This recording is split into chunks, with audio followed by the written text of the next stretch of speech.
ఇంతకుముందు చెప్పినట్లే యూరిన్లో నొరగ రావటం అనేది చెప్పాను, ప్రోటీన్ పోవటం అనేది. ప్రోటీన్లో కామన్గా మనం యూరిన్లో చెక్ చేసే టెస్ట్ ఏంటంటే మైక్రో ఆల్బుమిన్ టెస్ట్ ద్వారా ఏమవుతుందంటే కిడ్నీ ఫంక్షన్, దానికి మెయిన్ ఎలా ఉంది, దాని ఫంక్షన్ ఎలా ఉంది అని తెలుసుకునేదానికి మనం మైక్రో ఆల్బుమిన్ టెస్ట్ చేస్తాం.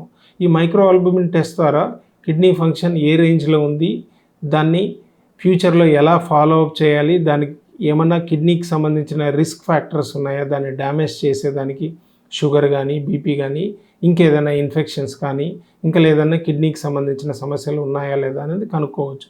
సో మనం కిడ్నీకి సంబంధించిన యూరిన్కి సంబంధించిన మైక్రో ఆల్బుమిన్ టెస్ట్ని ఒకటి పాజిటివ్గా ఉందా లేదా, నెగిటివ్గా ఉందా అని చెక్ చేసుకోవడం. 2 క్వాంటిటేటివ్ టెస్ట్, అది ఎంత ఉంది, నార్మల్ రేంజ్లో ఉందా, ఎక్కువ ఉందా అని తెలుసుకోవటం. సో రేంజ్ ఎక్కువగా ఉన్న వారికి కిడ్నీ